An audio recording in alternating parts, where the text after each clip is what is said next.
Visual Basic open කරගෙන standard tx එකක් open කරගන්න. ඉස්සෙල්ලා බලමු මොනවද මේ operators කියලා කියන්නේ කියලා. අපිට Visual Basic වලදී යම්කිසි සංඛ්‍යාවක් එකතු කරන්න හෝ අඩු කරන්න වුණාම භාවිතා කරන්නේ මොකද්ද? ඒ වගේ වෙලාවකට තමයි මේ operators පාවිච්චි කරන්න පුළුවන්. ඉතාමත් සරල කෝඩ් එකක් සරල ප්‍රෝග්‍රෑම් එකක් මම ලියනවා මේ සඳහා. මෙහිදී මම ඔයාලට මේ plus කියන operators එක හඳුන්වලා දෙන්න බලාපොරොත්තු වෙනවා. ඉතින් මේක හරිම සරලයි. මේ යටතේ මේ විදිහටම තමයි එතකොට අපි කැල්කියුලේටර් එකක් නිර්මාණය කරගන්නේ. හොඳයි. මේක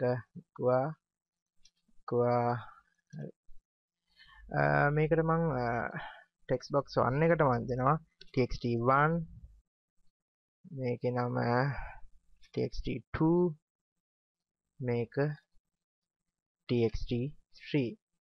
එතකොට මේකට මම add කියලා දෙනවා. මෙච්චරයි. txt1 සහ txt2 දෙන සංඛ්‍යාව එකතු කරලා txt3 ගෙන් පෙන්නනවා. බලමු මේ සඳහා කෝඩ් එකක් ලියන්න. txt3.text සමානයි txt1.text මෙන්න operators එක plus එක මම ලිව්වා. මේක තමයි operators එක txt2.text. බලමු අපි දැන් මේක වැඩ කරනවද කියලා. මම මෙතන 3 ගහනවා, මෙතන 5 ගහනවා. එතකොට මේකෙන් 35 තමයි ලැබෙන්නේ. මොකද්ද මේකට හේතුව? මේකට හේතුව තමයි අපි මෙතනදී සංඛ්‍යා දෙක ලබා දීලා තිබ්බේ කෙලිම operators එකෙන් සංඛ්‍යා දෙකේ තියෙන ඉලක්කම් දෙක එකතු කරන්න කියලා තමයි දීලා තියෙන්නේ. නමුත් ඒකේ value එක එකතු වෙන්නේ නැහැ. නමුත් අපිට පුළුවන් කෙලිම මේකේ value එකකින් ලබා දෙන්න.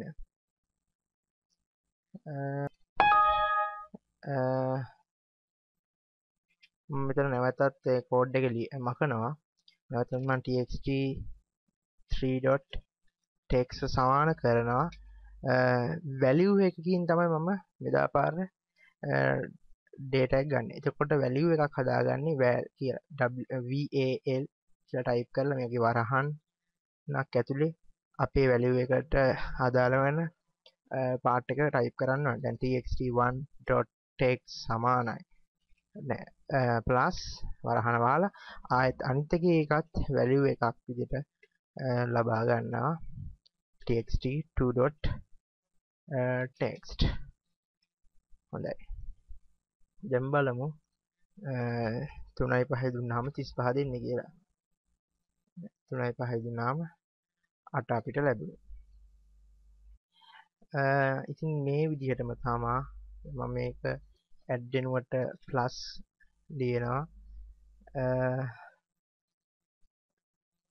මේ වෙනුවට මම minus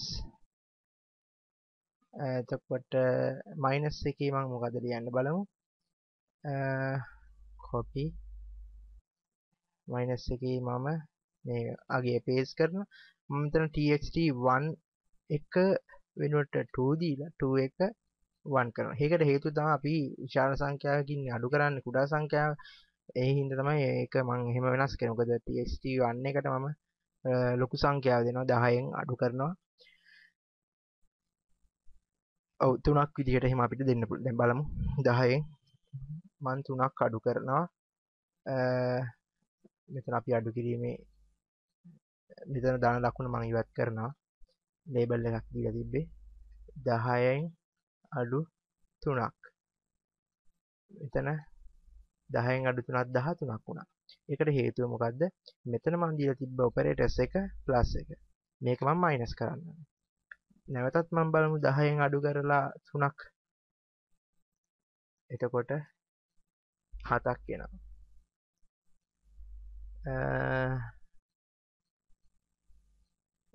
මයිනස් ආවා සමාවෙන්න t1 txt1 ගෙන් තමයි txt2 අඩු කරන්න ඕනේ. එතකොට අපිට නැත්තම් අපිට මයිනස් සංඛ්‍යාවක් එන්නේ. හරි. ඊට පස්සේ අපි බලමු වැඩි කිරීම කොහොමද යන්නේ කියලා. වැඩි කිරීමත් මේ හා සමානයි.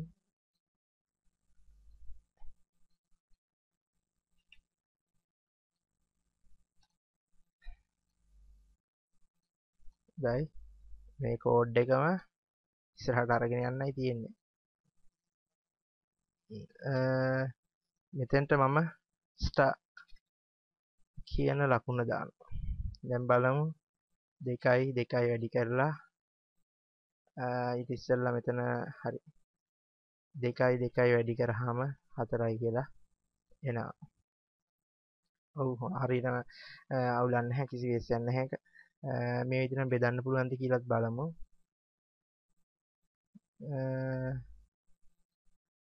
හොඳයි, බෙදීම ලකුණ.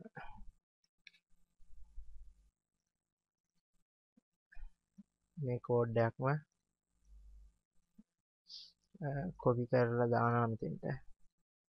මෙතන ඔපරේටර්ස් එක පමණක් වෙනස් කරනවා. 20න් 20 බෙදනවා 10න් පිළිතුර දෙකක් එන්න ඕනේ. හොඳයි. ඉතින් මේ අපි අවසානයේ බලද්දි මේ හදලා තියෙන්නේ කැල්කියුලේටර් එකක්. කැල් එකක් හදද්දි ප්‍රධාන වශයෙන් අපිට අත්‍යවශ්‍ය වෙනවා මේ ඔපරේටර්ස් පිළිබඳ දැනුමක්. ඉතින් දැන් ඔයාලා දන්නේ නැතු කැල් එකකුත් හදලා ඉවරයි. නමුත් මේ කැල් එක තාම පුංචි කැල් එකක්. මම මේකේ නමත් ඉතින් වෙනස් කරනවා මිනි කැල් කියලා. මිනි කැල්ක් තාමත් සරල කැල් එකක්. ඉතින් මේකේ ප්‍රෝග්‍රෑම් එකක් අපි දැන් හදලා තියෙන්නේ. ඉතින් අපි මම ඊළඟ පාඩමේදී ඔයාලට කියා දෙන්න බලාපොරොත්තු වෙනවා ඇඩ්වාන්ස් කැල් එකක්.